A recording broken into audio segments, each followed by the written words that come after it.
Alright folks, so we've had a lot of folks asking if we could do a walk around of the bike and cover the essentials, what we got on it, and a little bit of a review after a little over 6 months now. And I think she's got about 800 kilometers, 850 probably, and yeah, so for those of you who are new to the channel, definitely want to hit that subscribe button. Don't want to miss out on all the laughs we're having here. That's what it's all about, is having a good time, laughs, and sharing the experience.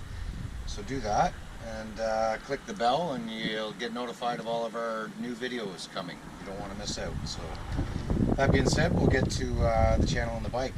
So I started out, when we started the channel, on a 450 King quad, and it was a great little quad. We beat the piss out of that bike, and why did we get rid of it? Because the frame was so twisted, and we'd done a few repairs on it, and it was just kind of getting to the point of not being safe. So what did we do? We ran out, we got this thing, 1000 XMR 2018 Can-Am Renegade, and yeah, it's a safe ride, real safe, boys. So we headed down, we went to see our local dealer here in Kingston, and we couldn't hash out a deal that was good for everybody, so I talked to the boys, and they bought their bikes at BayMarine, Trenton, Ontario. So I went down and talked to those lads, and yeah, it was awesome. They were easy to deal with, great to work with, and we picked up this bad boy. So I think it was what, around, well, just under 20 for these things, eh? This is the price tag on one of these Can-Ams. So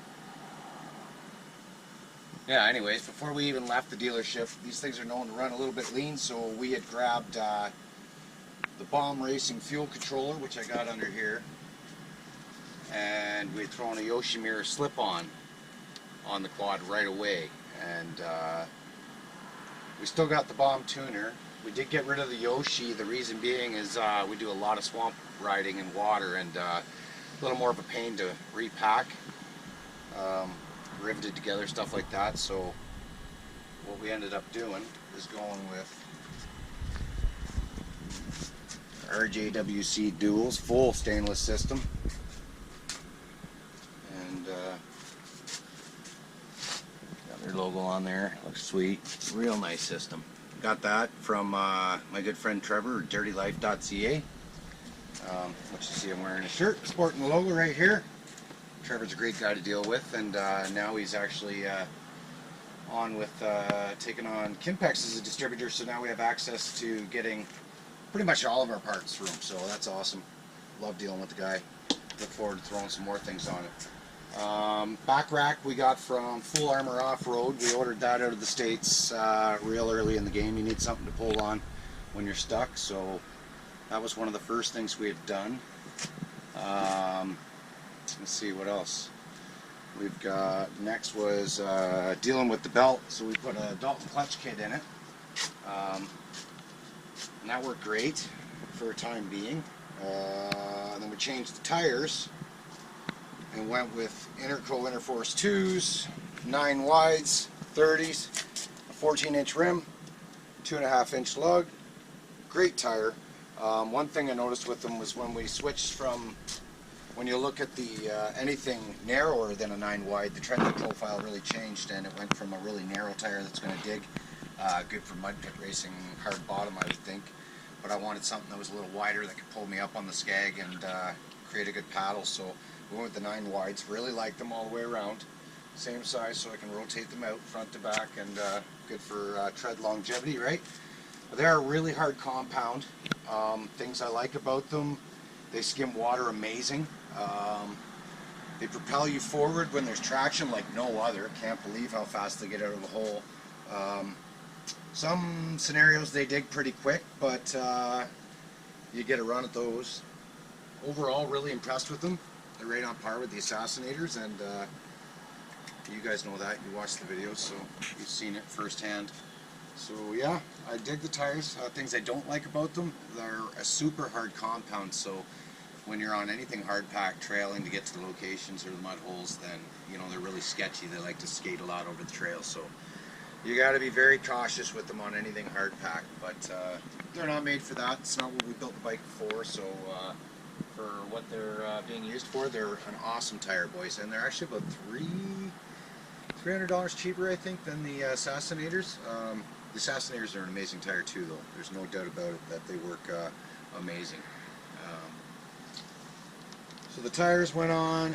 What did we do after that? We got our back rack in. Oh, one of the first things we did is we went and seen our friend there. We talked to Fred from Fire Muddin, and we got some halos on the bike, just to accent, and some rock lights.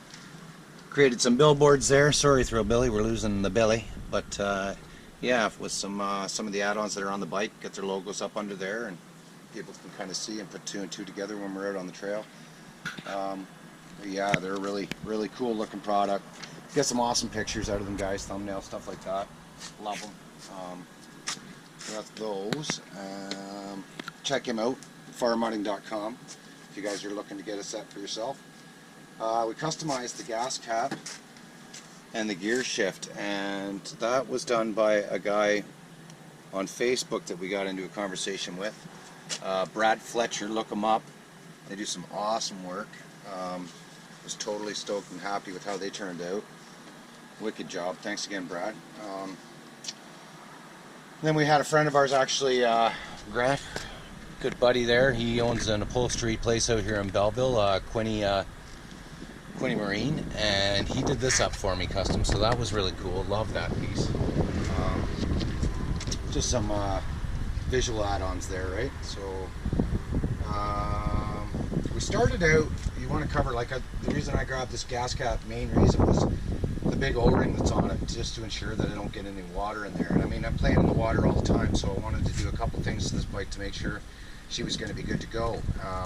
When I got it right out of the showroom floor, their service tech, my buddy Wade, he deals a little gasket, mutter gasket, foam gasket for your airbox. I think it's around 30 bucks or something like that.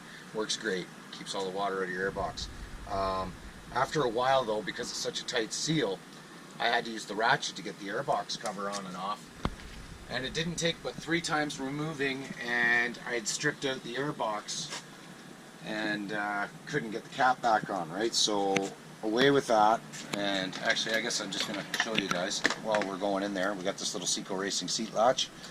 Doesn't seem to be as much of a problem on the newer Can-Ams. I know a couple of the boys back in the day they'd come on latch in the swamp and floated away on the guys, and then another good buddy had it actually blow off his bike on the highway. So grab this little Seco Racing seat latch just so you know.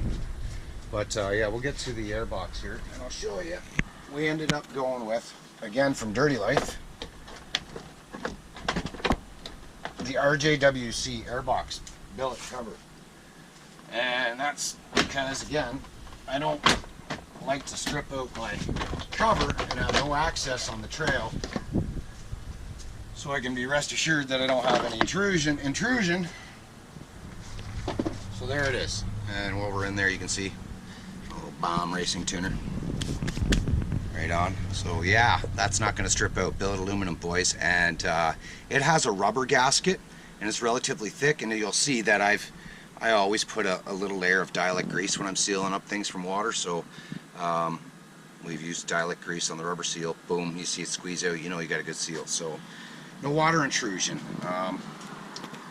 Speaking of water intrusion, one of the letdowns on this Can-Am that I had, that most of you guys all know, is around 500 kilometers I had the rear diff blow out, and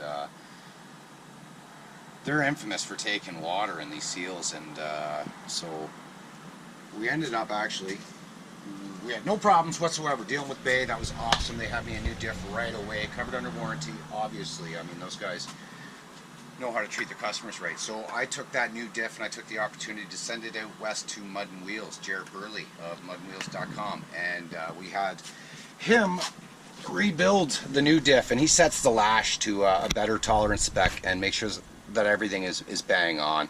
since we did that, we haven't had an issue with the rear diff. Powder coating was done by Thrill Billy. Awesome job, just mint. Can't believe it. It just turned out mint. He even got the bolts red over here. Check this out, boys. Just some added touches. Yeah, buddy, written in here on the collar of the axle. We swapped out, of course, and we put the bellows on. Vent lines are not really needed if you got a good seal with your bellows. Kind of prefer the bellows. We went a step further with Jarrett. We actually got a properly phased and balanced drive shaft through Mud and Wheels also. I think that was, you know, probably a couple $100. Having a brand new diff sent out to Jarrett was much more cost efficient. I think both were under $1,000, I do believe, don't quote me, versus sending out a used diff to have it relashed and everything from Mud and Wheels, I think is quite a bit more expensive. So we took the opportunity, sent the brand new diff that was under warranty through BayMarine out west, had it done, good to go, peace of mind. Also, I've been on like four running rides since I've had this in, like real bad rides, more than 4, but bad underwater, to like where you're spending just a lot of time underwater most of the ride, and not a drop in there yet, boys. No leaks from the seals, none of that. Actually, this Can-Am's been really good to me. Haven't busted any axles, haven't busted any drive shafts, haven't had any leaky seals. Got on some of this stuff pretty early. Doing my best to make it bulletproof with the help of guys like Jared from Mud and Wheels.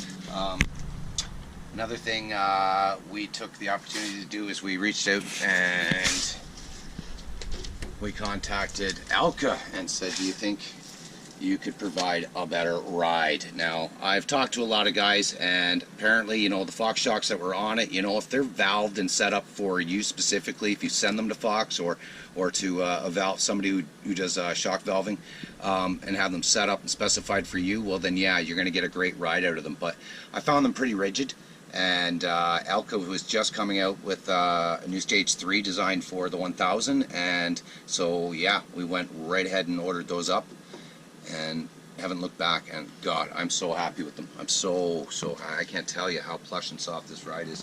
I guess I'm getting old, but man, it rides like a Cadillac now. Love it. So Alka for the win there, boys. What else did we do? Yeah, we were trying to avoid the rad relocate for as long as possible because I'm just not a big fan of the look of them. Well, some of them look pretty damn cool. There's nothing wrong with those, some of them for sure. But I wanted to avoid it.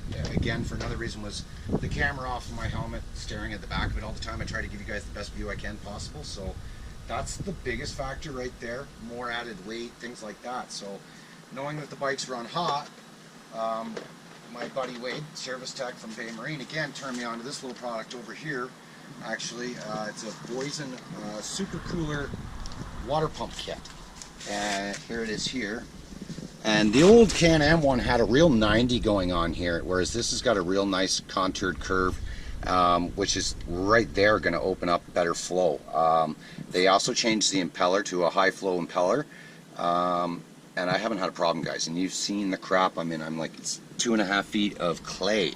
Rad packed multiple times now. Yeah, I've worried about it a lot. You hear me, you know, worrying on the videos and talking about how we need to get the water quick, and that's just because I'm paranoid and I don't like taking chances. But I do believe that is the reason I haven't gone into limp mode once. So thank you to Boysen. That was relatively inexpensive. Well, not inexpensive, a few $100s US, but to me worth every penny, in my opinion. So that's the Boysen. Oh yeah, not a huge fan of the Visco lock. Never was. Used to tease the boys, actually. I mean, all in good fun. The Visco works good. I mean, if you're in most situations, the Visco works great. Absolutely, no issue. So unless you're super hardcore, like I like to think we are sometimes, I wanted 4 wheels locked together, spinning at all times. So we've got the torque locker, my friend's torque locker right here, installed in the front diff, and that keeps both front wheels locked together at all times in 4-wheel drive. So we have the best chance of getting out of the crap that we could possibly have. Let's see if we can get this plastic back on here. Not too much of an issue.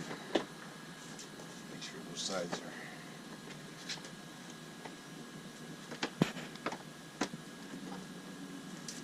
Let's see, so we covered the torque locker, we've covered the tires, the exhaust system, we've talked about the lights.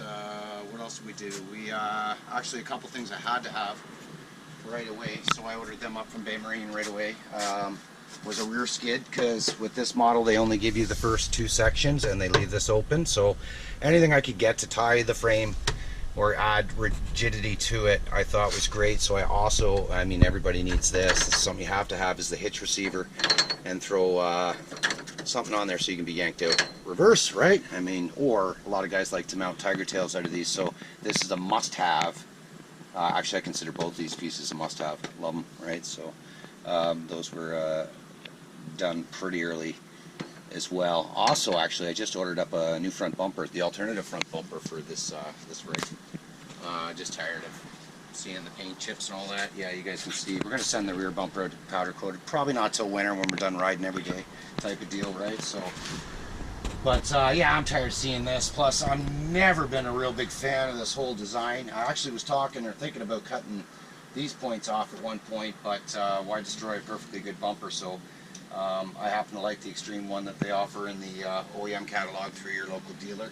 So I called BayMarine up and got that on order. Should be here probably within the week. We'll slap that on, you guys will see that, so that'll be kind of cool. What else has been done to this rig? Let's see, I think we've talked about, oh, we changed out the winch. I went with the Super ATV winch. They had a blackout model, and I really like the looks of it. Had a black fair lead up front here. I didn't like the big silver rollers on the front. I painted this a few times, but I'm actually going to change out the hook just because it's not big enough to go around some of the hitch receivers there that you've seen. They're the clasps that we're putting on the back, shackles rather. So we're going to get a Dirty Life actually is going to get a hold of a bigger hook for me. I asked Trevor, I said, you got something available? He said, I'm looking into it right now for you, and we'll get back to you right away. So we're going to get a new hook on there to avoid those troubles. Good winch, works great. Back to Seco Racing again. We did, actually we added this little billet steering stem stiffener because actually I added a 2-inch rocks riser. Mention that now, and I found there was more flex in the shaft, so we went ahead and we got this steering stem stiffener from Seco Racing. To me, again, another must-have if you've got risers. It just stiffens it up so much more, and look at you getting another 1/2 inch of rise too. So bonus. You can never have enough, right? So well, I know it's not an add-on for the bike, but I gotta mention it just because, you know what, when these things came out, I couldn't wait to get the neoprenes off fast enough. I couldn't get them off fast enough, and they're going through war and they're standing up to it. Nos Boss the other day, you boys saw that. He had these things full of water, probably that high. Did it ever look funny when he stood up on his bike? But yeah, these gator waders, worth their weight in gold, especially in a hot summer like we're having this year. They need a little washing. I usually just throw them in a little kiddie pool, a little soap, good to go. But man, these lifesaver is what they are. Absolute lifesavers. So yeah, as I was saying there, boys, a little review of the actual bike in itself after 6 months and 850 or so kilometers. Things I like about the bike, well, that's pretty easy. Just about everything. Look at it. It's sick.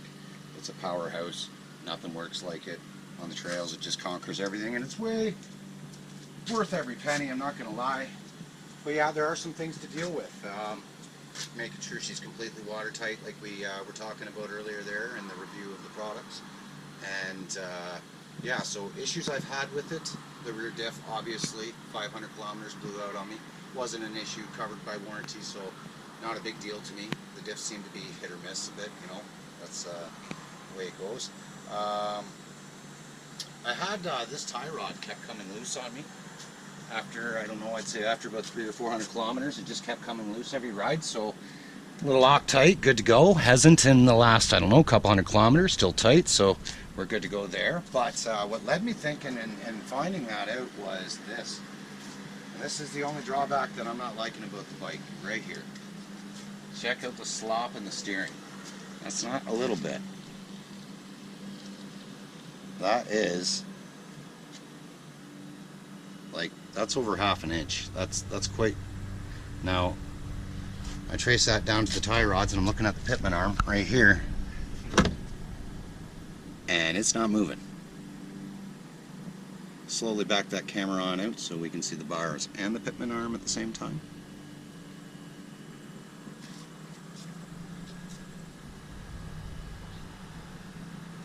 As you can see, it's actually in the steering unit, so I don't know if there's some upper bushings or something like that that's not going good there. Also, Keith Nosbos has had the same issue with his bike, and quite a few of them actually right around the same kilometers. I'm seeing the same thing pop up a lot. Also, I've seen a lot of power steering issues on guys' bikes with the DPS light coming on, overheating, or I don't know, twitching and really just fizzing out. I don't know. So I don't know. I know that Can-Am changed the power steering unit for 2018 models versus the 16 and the 17 different part numbers. So either we've gotten a hold of a cheaper unit, or maybe they were experiencing problems with the old units that I didn't know about, because like you say, we've got a lot of buddies that are riding the 2016 to 17s, and they've been through hell and back, and they're tighter than this. Like I say, same thing with Nosbos's bike. Got a 1/2 inch of plate here, which, you know what, you don't notice it so much off-road at all, but if you do any hard pack, the bike really want to wander, because you're kind of overcorrecting by the time you get to it, or by the time you get the actual feedback from the tires. She's a bit late, so you seem like you're constantly overcorrecting. So I don't know, I'll take it in and have Bay take a look at that, because I know they'll make that right for sure. But yeah, I believe it's a problem in the unit. Maybe, I don't know if we're getting some wear on the splines in there or what, but not a huge fan of that. That's about the only thing though. Everything else is golden now. Diff, good to go. No problem with axles, no problems with drive shafts, like I said, and this thing is just screaming all the time, right? So, power steering unit. I guess that's about the only real downfall I can talk about. So, yeah, but it is what it is. Works great.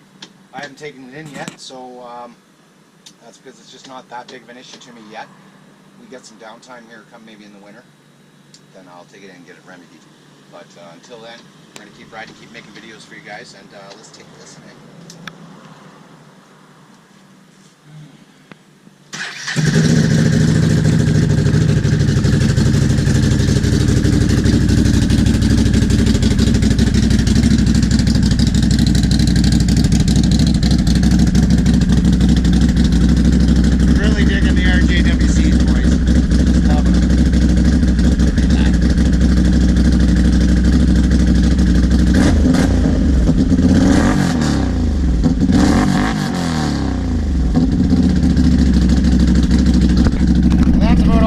Because my animals are already hiding, I guarantee it.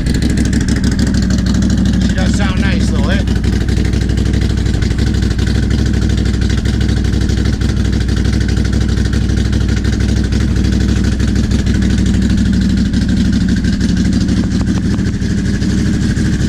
I appreciate you guys tuning in. Hope you enjoyed the walk around, and yeah, hit the subscribe button, and be sure to check back for some eventful adventures, eh?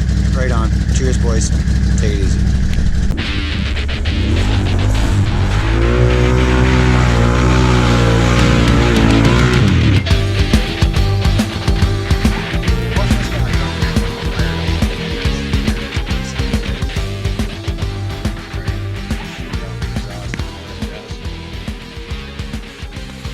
We'll take a 2-second breather here, and that's to go shut up the door so we don't scare the crap out of the animals, because the cats jump and run when they hear the RJWC. I guess that's one of the drawbacks. Right on, let's see you in a bit.